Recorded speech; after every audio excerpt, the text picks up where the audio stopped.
तो भाई लोग कैसे हो। आज मैं आप लोग के सामने अमर अकबर की स्टोरी लेके आया हूँ, गुंडों की बस्ती। चलिए कहानी स्टार्ट करते हैं। स्टेट बैंक की यह शाखा शहर से कम आबादी वाले क्षेत्र में थी।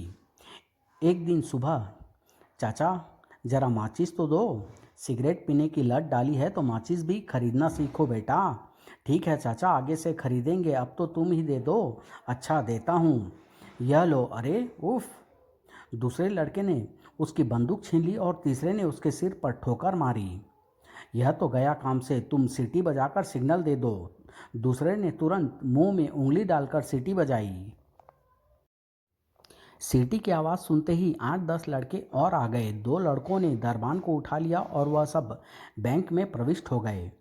बैंक के भीतर कोई अपनी जगह से नहीं हिलेगा, सब लोग अपने हाथ ऊपर उठा लें। अगले दिन के समाचार पत्रों में समाचार छपा, नौजवान लड़कों ने बैंक लूटा, 1 लाख रुपये ले गए। उसी दिन विदेशी पर्यटकों का एक दल शहर से बाहर पुराने खंडहरों में पिकनिक मना रहा था। अचानक पकड़ लो, एक भी जाने ना पाए, छीन लो सब कुछ।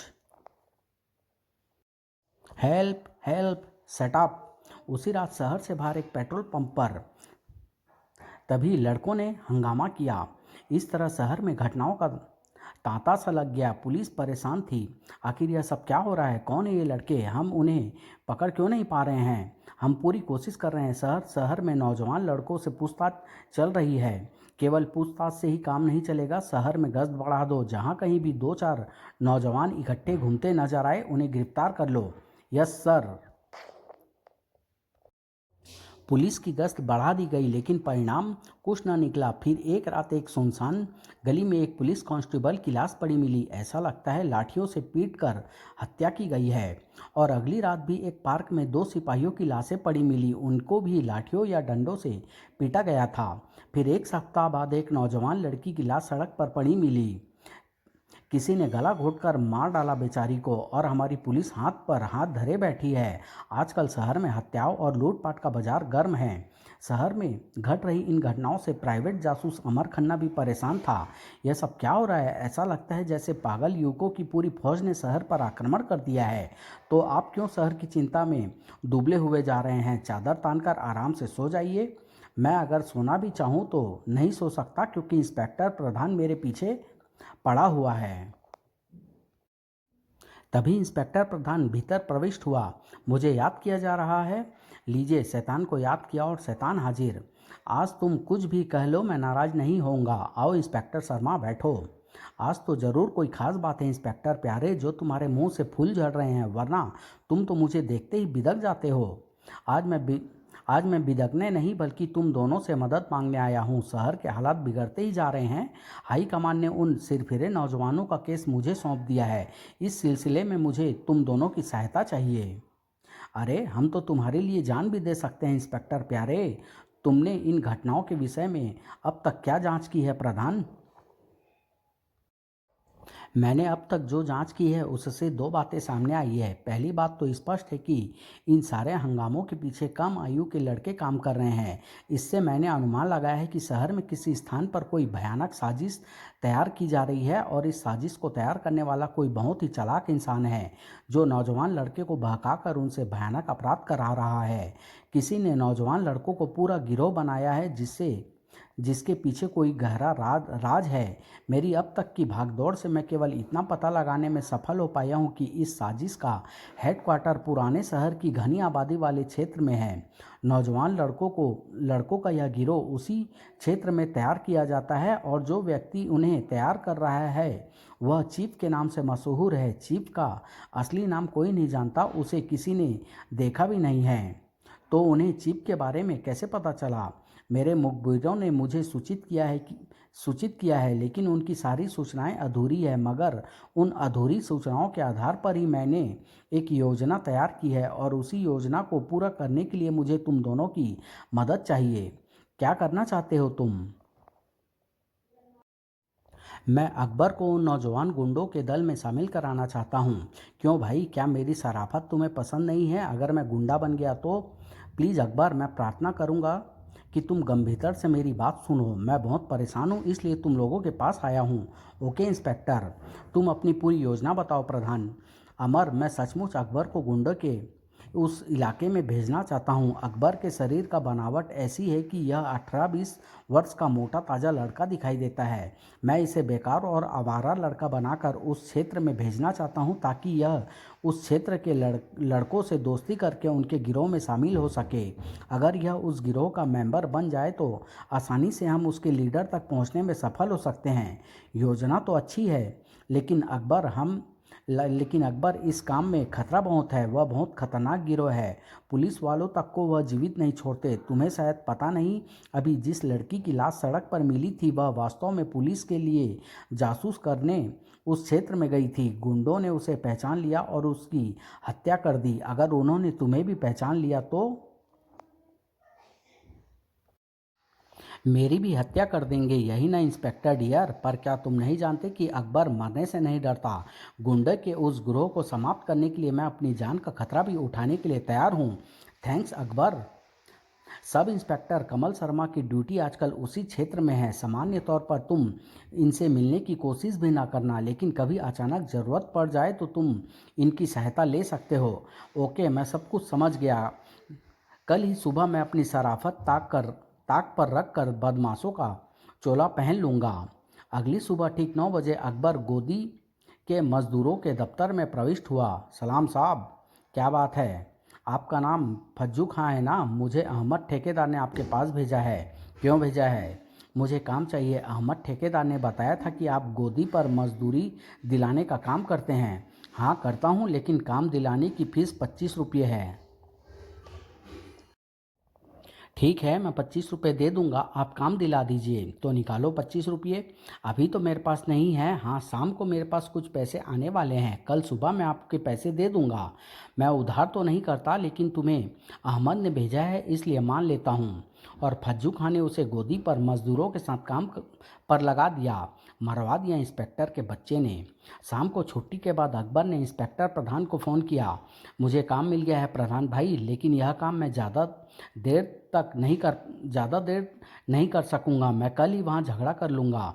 ठीक है, जैसा तुम उचित समझो करो। मैं तो यह चाहता हूँ कि तुम लड़ाकू गुंडों के रूप में प्रसिद्ध हो जाओ और उस क्षेत्र में जाकर रहने लगो। अगली सुबह वह फिर गोदी पर काम करने पहुँचा। दोपहर को फज्जू खां उसे ढूंढता हुआ आया। इधर आओ। आता हूँ। वह निकट पहुंचा। लाओ मेरे 25 रुपये। मेरे पास अभी पैसे नहीं हैं, लेकिन तुमने तो आज देने के लिए कहा था। मुझे अभी पैसे चाहिए, वरना क्या कर लेगा तू? हाथी के अंडे? क्या कहा तूने? हाथी का अंडा? तेरी तो ऐसी की तैसी। तेरी दुम में धागा ढिसूम। फिर अमर ने उसकी कनपटी पर ठोकर मारी। ठोकर खाकर फज्जू बेहोश हो गया। तभी गोदी का एक अफसर वहां आ गया। क्या हो रहा है यहाँ? और फज्जू को किसने मारा? मैंने। तुमने इसको मारकर बेहोश कर दिया? असंभव। फज्जू बहुत शक्तिशाली है। तुमने अवश्य धोखे से इसके सिर पर कुछ मारा होगा। नहीं साहब, इसने 2 घूंसे मारकर इन्हें बेहोश कर दिया। यह सब हमने अपनी आंखों से देखा है। फिर तो तुम असाधारण व्यक्ति हो। खैर, मैं यहाँ हंगामा नहीं चाहता, इसलिए तुम फज्जू के होश में आने से पहले यहाँ से चले जाओ। मेरा हिसाब कर दिया जाए, मैं चला जाऊँगा। अब गुंडों के क्षेत्र में जाकर काम और रहने के लिए मकान तलाश करता हूँ। अगर किसी ने मेरे विषय में पूछताछ की तो उसे गोदी के मजदूरों से पता चल जाएगा कि मैं कैसा आदमी हूँ। वह शहर के पुराने क्षेत्र में प्रविष्ट हुआ तो उसके हाथ में एक टीन का बक्सा भी था। घर घर जाकर बात करनी होगी। एक घर के दरवाजे पर पहुंचकर, भाई साहब मुझे किराए पर मकान की ज़रूरत है। तो मैं क्या करूं? मेरे पास मकान नहीं है, आगे जाओ। दूसरी जगह भी कुछ ऐसा ही जवाब मिला। भागो यहाँ से, सूरत से ही जेब कतरे लगते हो। मकान चाहिए। शाम तक वह मकान की तलाश में घूमता रहा और लोग उसे दुत्कारते रहे। अंत में जब वह एक घर के सामने पहुंचा, लाइए मैं आपकी मदद करता हूँ। अकबर बाल्टी उठाकर दरवाजे तक पहुंचा। अंदर तक छोड़ो माँ जी, बस यहीं रख दो बेटा। तुम बहुत भले लड़के हो, लेकिन मैंने तुम्हें यहाँ पहली बार देखा है। मैं यहाँ नया हूँ माँ जी, मुझे रहने के लिए मकान चाहिए। क्या आप मेरी कुछ मदद कर सकती हैं? मकान? अरे हाँ, एक कमरा है। यहाँ से कुछ दूर एक बिल्डिंग में मेरी मित्र रहती है। वह अपने फ्लैट का एक कमरा किराए पर देना चाहती है। तुम उसके परिवार के साथ रह लोगे? रह लूँगा माँ जी, आप मुझे वह कमरा दिला दीजिए, आपकी बड़ी मेहरबानी होगी। इसमें मेहरबानी की क्या बात है? तुमने मेरी मदद की इसलिए मुझे भी तुम्हारी मदद करनी चाहिए। मैं तुम्हें अपनी मित्र के लिए खत लिख देती हूँ, तुम सुबह को जाकर उनसे मिल लेना। बुढ़िया से खत लेकर अगली सुबह अकबर उस पते पर पहुँचा। नौजवान लड़के, शायद मैं सही जगह पर आ गया हूँ। सूरत सूरत सदन बिल्डिंग यही है? यही है। क्या यहाँ चोरी करने आए हो? मैं सूरत से चोर लगता हूँ क्या? चोर तो नहीं, हाँ उठाई गिरे जरूर लगते हो। अच्छा ठीक है, मुझे ऊपर जाना है, रास्ता छोड़ो। और न छोड़ें तो? तभी सीढ़ियों के ऊपर से एक व्यक्ति उतर कर आया। रावत, मैंने तुमसे 50 बार कहा है कि रास्ता रोक कर ना बैठा करो, उठो यहाँ से। लड़के रास्ता छोड़कर उड़ गए। क्या आप यहीं रहते हैं? हाँ, मैं इस बिल्डिंग का प्रबंधक हूँ। तुम्हें किससे मिलना है? मिसेज जैक से। मैंने सुना है वह कोई कमरा किराए पर देना चाहती है। मुझे एक सस्ते कमरे की ज़रूरत है। तुम यहाँ अजनबी हो? जी हाँ, बम्बई से आए मुझे 3 महीने हो चुके हैं। मैं गोदी पर मजदूरी करता था, लेकिन कल मेरी नौकरी छूट गई। पहले कमरे का किराया अधिक था, इसलिए मैंने वह कमरा भी छोड़ दिया। अब मुझे नौकरी और घर दोनों चाहिए। मेरा नाम जिम्मी है। मेरा नाम बालन है। मिसेज जैक तीसरी मंजिल पर रहती है, जाकर मिल लो। धन्यवाद। मिसेज जैक ने खत पढ़कर कहा, तुम्हें कमरा मिल जाएगा। यह दोनों मेरी बेटियां हैं। मेरा एक बेटा भी है, उसका नाम जैकी है। तुम हमारे साथ रह सकोगे? रह लूँगा मम्मी, मुझे तो केवल सिर छुपाने के लिए जगह चाहिए। आप किराया कितना लेंगी? 50 रुपया महीना। लेकिन मम्मी, इन्हें कमरा दे दोगी तो हमारा क्या होगा? दो कमरे में 2 कमरे हैं, एक में जैकी सोता है, दूसरा यह ले लेंगे तो हम कहाँ सोएंगे? हम बालकनी में सो जाया करेंगे। रूबी, अगर कमरा किराए पर नहीं दिया तो घर का खर्च कैसे चलेगा? और मेरा विचार है आप लोग परेशान ना हो, मैं आपके बेटे जैकी के कमरे में सो जाया करूँगा। लेकिन जब तुम किराया दोगे तो? मैंने कहा ना, मुझे केवल सिर छुपाने के लिए जगह चाहिए। मैंने आपकी मम्मी को मम्मी कहा है, तो आज से तुम दोनों मेरी बहनें हुई। हम सब मिलजुल कर रहेंगे। तुम बहुत अच्छे लड़के हो, मुझे ऐसा ही किराएदार चाहिए था। उसी दिन शाम को अकबर ने इंस्पेक्टर प्रधान को फ़ोन किया। मेरा विचार है मैं ठीक जगह पर पहुंच गया हूं इंस्पेक्टर प्यारे। उस बिल्डिंग में 8-10 लड़के रहते हैं जो सूरत से ही गुंडे लगते हैं। मेरी मकान मालकिन का लड़का जैकी भी आवारा है। मेरी उससे भेंट हो चुकी है और मैं उससे दोस्ती करने की कोशिश कर रहा हूँ। वह शायद आजकल कराटे की ट्रेनिंग ले रहा है, क्योंकि मैंने उसे प्रैक्टिस करते देखा है। फिर तो तुम सही जगह पहुँचे हो। जैकी पर नज़र रखो। यही मेरा भी ख्याल है। वैसे एक दिलचस्प बात यह है कि जैकी ने अपने कमरे की दीवार पर कोयले से लिख रखा है कि वह दुनिया हम युवकों की है, हम इस पर अधिकार करेंगे। इसका अर्थ हुआ जैकी का संबंध उसी गिरोह से है। तुम सावधान रहना। मेरी चिंता न करो प्यारे। अच्छा, अब मैं फ़ोन बंद कर रहा हूँ, कल इसी समय फिर रिपोर्ट दूंगा। कुछ देर बाद वह उसी क्षेत्र में एक टी स्टॉल में चाय पी रहा था कि रावत और उसके साथी लड़के वहां आ गए। आजकल इस इलाके में अजनबी कुत्ते आने लगे हैं। टांगे तोड़कर भगा दो। यह मेरे बारे में बात कर रहे हैं। टांगे तो तोड़नी ही पड़ेगी। अगर समझदार होगा तो पहले ही चला जाएगा, वरना इस क्षेत्र में अपना रौब जमाने के लिए मुझे रावत से लड़ना चाहिए। यह इन लड़कों का लीडर है। मैंने इसे पीट दिया तो धाक जम जाएगी, लेकिन आज नहीं, फिर कभी। यह सोचकर वह चाय पीकर उठा और टी स्टॉल से बाहर निकल आया। उसी रात जब वह जैकी के कमरे में सोने के लिए लेटा, जैकी, यह तुमने दीवार पर क्या लिखा हुआ है? यह दुनिया हम युवकों की है। यह हम नौजवानों का नारा है। दुनिया को इस समय नौजवानों की ज़रूरत है। क्यों? मेरा मतलब है नौजवान दुनिया के लिए क्या करना चाहते हैं? बहुत कुछ करना चाहते हैं। सबसे पहले तो हम अपनी गरीबी दूर करना चाहते हैं। भला तुम कराटे सीखकर गरीबी कैसे दूर कर लोगे? गरीबी ताकत से दूर की जाती है और कराटे भी ताकत का ही एक अंग है। और अब तुम चुप करके सो जाओ। मुझे अधिक बातें करने की आदत नहीं है। तुम्हें आदत हो या ना हो, लेकिन मुझे तो तुम्हें शीशे में उतारना ही है। सुबह को अकबर 8 बजे ही नहा धोकर घर से निकल आया और गली की नुक्कड़ पर बनी चाय की दुकान पर बैठकर जैकी के बाहर आने की प्रतीक्षा करने लगा। जैकी क्या करता है, कहाँ जाता है, यह देखने के लिए उसका पीछा करना पड़ेगा। 9 बजे जैकी गली में आता दिखाई दिया। सामने से रावत भी आ रहा है। कुछ देर बाद लड़कों का ग्रुप भी वहां से गुजरा। यह सब यह सब साथ मिलकर कहीं जा रहे हैं। पीछा करता हूँ। अरे कहाँ गए यह लोग, इतनी जल्दी गायब हो गए, इसका अर्थ है यहीं किसी मकान में घुस गए हैं। निराश होकर वह वापस चाय की दुकान पर आकर बैठ गया। आधे घंटे बाद लड़कों का ग्रुप वापस आता दिखाई दिया। इधर ही आ रहे हैं। वह सब भी चाय की दुकान पर आ गए। जैकी, तुमने अपने यहाँ कुत्ता क्यों पाल लिया? वह खतरनाक भी हो सकता है, लेकिन मैंने तो कोई कुत्ता नहीं पाला। झूठ मत बोलो यार, कल ही तो तुम्हारे यहाँ एक मोटा ताजा कुत्ता आया है। अगर आया भी है तो तुम कुत्तों से कब से डरने लगे रावत? तभी रूबी अपनी छोटी बहन डॉली का हाथ थामे वहाँ आई। मुझे केक पीस चाहिए दीदी। केक पीस 50 पैसे का आएगा और मेरे पास 25 पैसे हैं। डॉली को केक पीस दिला दो रूबी, पैसे मैं दे देता हूँ। आहा जिम्मी भैया। जब रूपी डॉली को केक पीस दिलाकर चलने लगी तो जैकी, हम क्या मर गए हैं जो जो यह कुत्ता तुम्हारी बहनों पर अपने पैसे से रौब डाल रहा है? तुम हमारे मामले में बोलने वाले कौन होते हो रावत? कोई नहीं, लेकिन तुम अजनबी बदमाशों का एहसान एहसान लो, यह बात मुझे पसंद नहीं। यही अवसर है रावत को मजा चखाया जाए। देखो रावत, मुझे लड़ाई झगड़ा पसंद नहीं है, लेकिन कोई मुझे कुत्ता या बदमाश कहे, यह बात मैं कतई सहन नहीं कर सकता। सहन नहीं कर सकते तो क्या कर लोगे मेरा? मैं तुम्हारे दांत तोड़ दूंगा। अबे मोटे खटमल, तू मेरे दांत क्या तोड़ेगा? तुम्हें तो मैं मसल कर रख दूंगा। तुम्हें अपनी शक्ति पर इतना ही घमंड है तो आ जाओ मैदान में। नहीं जिम्मी, तुम इनके मुंह न लगो। रूबी, तुम डॉली को लेकर घर जाओ और तुम आ जाओ मैदान में। बाहर आकर वह रावत की ओर बढ़ा तो लड़ाकों ने उनके लड़ने के लिए जगह बना दी। आजा मोटे, ले संभाल मेरा घूंसा। ऐसे मारते हैं घूंसा। रावत बेहोश हो गया तो अकबर उसके साथियों की ओर घुमा।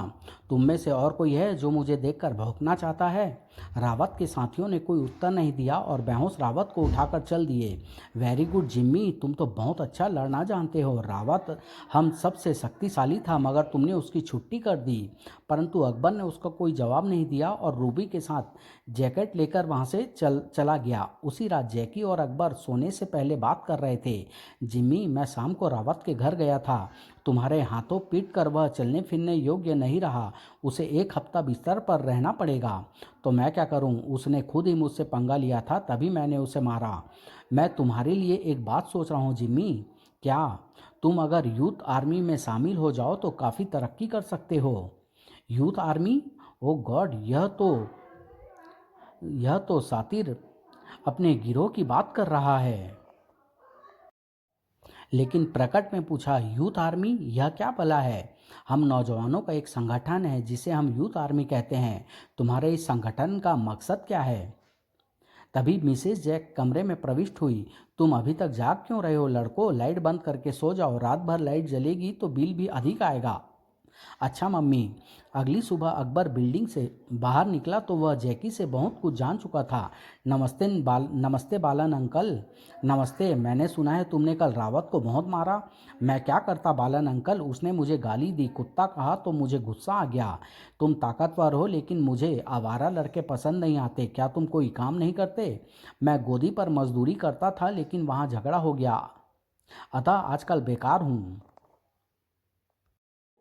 तो नौकरी तलाश करो। बेकार रहना बुरी बात है। बेकार रहने से आदमी आवारा हो जाता है। मुझे यहाँ के आवारा लड़के पसंद नहीं हैं। मुझे खुशी हुई कि तुमने रावत को मारा। मैं लड़ना पसंद नहीं करता बालन अंकल, लेकिन जब जान पर आ बने तो लड़ना ही पड़ता है।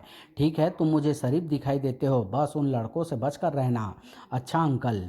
उसके बाद अकबर उस क्षेत्र से बाहर आया और कुछ देर सड़कों पर बेकार घूमता रहा। वह देखना चाहता था कि कोई उसका पीछा तो नहीं कर रहा। कुछ देर बाद कोई पीछा नहीं कर रहा। अब इंस्पेक्टर प्रधान से जाकर मिलता हूँ और उसे अपनी सफलता के विषय में बताता हूँ। अकबर पुलिस स्टेशन पहुँचा तो अमर भी इंस्पेक्टर प्रधान के साथ बैठा था। आओ आओ मोटे भाई, कहो क्या खबर लाए हो? खबर सुनकर उछल पड़ोगे प्यारे। पहले मुझे यह बताओ, तुम्हें वहाँ कोई खतरा तो नहीं है? मुझे हर समय तुम्हारी चिंता सताती रहती है अकबर। चिंता की कोई बात नहीं है। फिलहाल मुझे कोई खतरा नहीं है। तुम खबर क्या लाए हो? राज जैकी ने स्वीकार कर लिया है कि वह यूथ आर्मी नामक संगठन का सदस्य है। उस संगठन का लीडर कोई नकाबपोश व्यक्ति है जिसे लड़के चीफ कहते हैं। लड़कों से वह नकाब पहनकर मिलता है, इसलिए किसी ने उसकी सूरत नहीं देखी।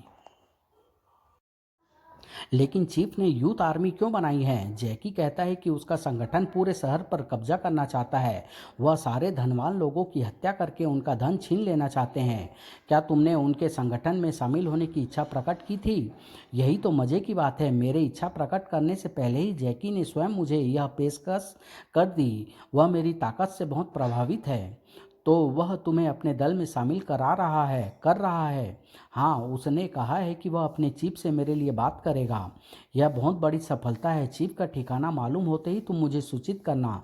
वह तो करूँगा ही। अच्छा, अब मुझे चलना चाहिए। पुलिस स्टेशन में ज़्यादा देर रुकना मेरे लिए ठीक नहीं है। तुमने यहाँ आते समय अच्छी तरह चेक कर लिया था ना कि कोई तुम्हारा पीछा तो नहीं कर रहा? हाँ, किसी ने मेरा पीछा नहीं किया। अब मैं चलता हूँ, सावधान रहना। Okay, good luck. अकबर के जाते ही अमर भी उठ खड़ा हुआ। तुम कहाँ चले?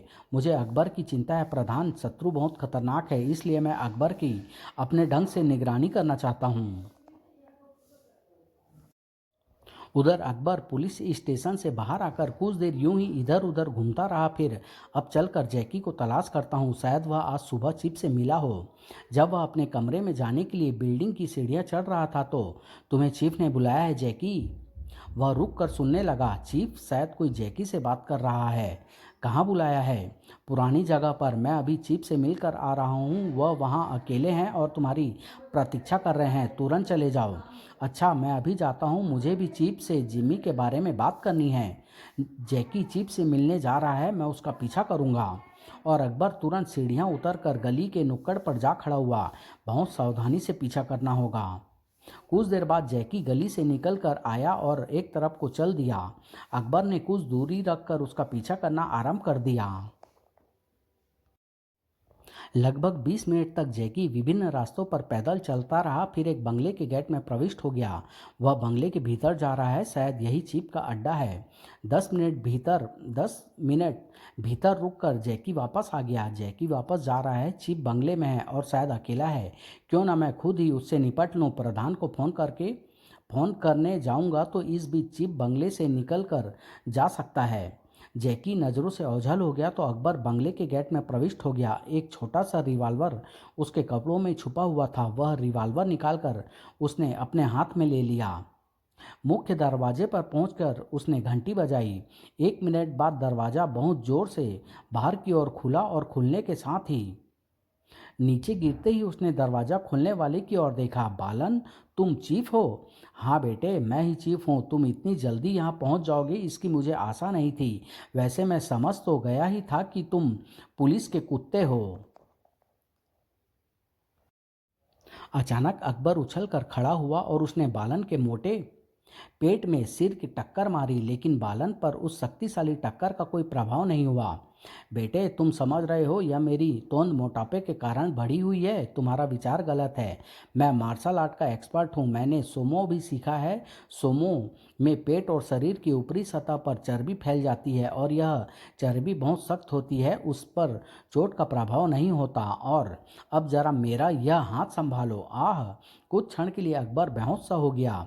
जब उसे होश आया तो वह कमरे के अंदर था। उठो बच्चू, अभी तो तुम्हारी और खातिर करनी है।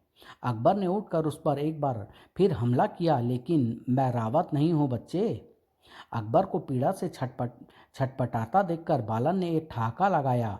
तुम मुझसे टक्कर लेने आए थे। रावत को पीटकर तुमने समझ लिया था कि तुम बहुत बड़े 30 मार खां हो बच्चू। मुझे तुम पर पहले ही संदेह हो गया था, क्योंकि रावत लड़ाई में ट्रेंड था और उसे कोई ट्रेंड व्यक्ति ही पीट सकता था। तुमने उसे पीट दिया तो मैं समझ गया कि तुम पुलिस के जासूस हो। गोदी पर मजदूरी करने वाला मजदूर रावत जैसे शक्तिशाली और ट्रेंड व्यक्ति को कभी नहीं पीट सकता था। मुझे तुम पर संदेह हो गया था, इसलिए मैंने जैकी को बुलाकर आदेश दिया था कि अपनी माँ से कहकर तुरंत तुम्हें अपनी मकान से निकलवा दे, मगर तुम कुछ ज़्यादा ही तेज निकले और यहाँ तक आ पहुँचे। अब यहाँ आने का मज़ा भी चखो। यह लो। आह! मुझे यहाँ अकेले नहीं आना चाहिए था। मैं इस दैत्य का मुकाबला नहीं कर सकूंगा। मुझे पुलिस के कुत्तों से सख्त घृणा है। पहले भी 3-4 को मैं कुत्तों की मौत मार चुका हूँ, अब तुझे भी मारूंगा। आज रात तेरी लाश भी सड़क पर पड़ी मिलेगी। तू यूथ आर्मी को तोड़ने आया था, चीफ को पकड़ने आया था। यह ले। फिर जैसे ही बालन ने तीसरी ठोकर मारने के लिए पांव उठाया, उसी क्षण धड़ाम! अरे अमर! अगले पल अकबर चिल्लाया, अमर सावधान, यह बहुत खतरनाक है। मैं इसकी बातें सुन चुका हूँ, तुम चिंता न करो, मैं इससे निपट सकता हूँ। हूँ तो एक और कुत्ता आया है दूसरे कुत्ते की मदद करने। अबे तू मुझसे क्या निपटेगा, ले संभाल। बालन अपनी ही झोंक में नीचे जा गिरा। उसके गिरते ही बिजली की सी फुर्ती के साथ अमर ने उसकी कनपटी पर बूट की ठोकर मारी। अमर ने उसे संभलने का अवसर ही नहीं दिया। इस चोट के बाद बालन उठने योग्य नहीं रहा। तब बालन को छोड़कर अमर ने अकबर को सहारा देकर उठाया। अब आप यहाँ कैसे पहुँच गए? मैं पुलिस स्टेशन से ही तुम्हारा पीछा कर रहा था। जब तुम इस मकान में प्रविष्ट हुए तभी मैं समझ गया था कि तुम कोई मूर्खता करने जा रहे हो। तुम्हें यहाँ अकेले नहीं आना चाहिए था। मुझे भी बाद में इस बात का एहसास हुआ था। बहरहाल आपने आकर मुझे बचा लिया है, इसके लिए शुक्रिया। यह व्यक्ति बालन ही यूथ आर्मी का चीफ है। यहाँ फ़ोन होगा, मैं जाकर प्रधान को बुलाता हूँ। कुछ ही देर में प्रधान पुलिस पार्टी सहित वहां पहुंच गया। अमर, मकान की तलाशी लेने पर हमें यूथ आर्मी के सारे मेंबरों के नाम और पते मिल गए हैं। अब सबको गिरफ्तार कर लिया जाएगा। चलो, झगड़ा खत्म हुआ। प्रधान, अब तो तुम्हें अकबर को उस्ताद मान लेना चाहिए। इसी ने तुम्हें इतने बड़े अपराधी तक पहुंचाया है। ठीक है, मैं आज से इस मोटे को अपना गुरु मानता हूँ। धन्यवाद गुरुजी। छोड़ो यार, तुम्हारा तो गुरु बनकर भी मैं घाटे में ही रहूँगा। जानते हो आज कितनी मार खानी पड़ी तुम्हारे लिए? मार खाना भी सेहत के लिए अच्छा होता है मेरे भाई। ठीक है, अब उपदेश मत झाड़ो, अपने अपराधी को संभालो। मैं चलता हूँ, मुझे अपनी चोटों की मरहम पट्टी करानी है। समाप्त।